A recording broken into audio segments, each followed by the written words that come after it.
Entah bagaimana perasaan yang ada di benak Mulyadi 28 tahun, pria asal Tangerang, Banten ini. Dia kaget ketika mendapati celananya yang dicucikan ke jasa laundry tertukar dengan celana kulot perempuan.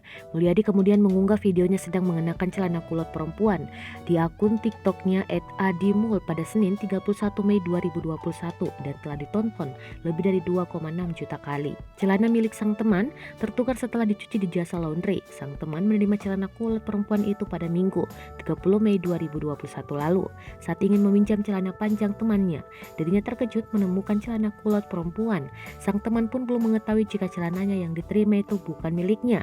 Adi lalu mempunyai ide untuk merekam dan mengunggah kisah itu ke akun TikToknya. Dirinya mengungkapkan pemilik laundry bingung saat mengetahui cerita celana tertukar itu. Ia dan sang teman memang sering menggunakan jasa tempat laundry tersebut. Mereka pun tak kapok meski sempat ada kejadian celana yang tertukar.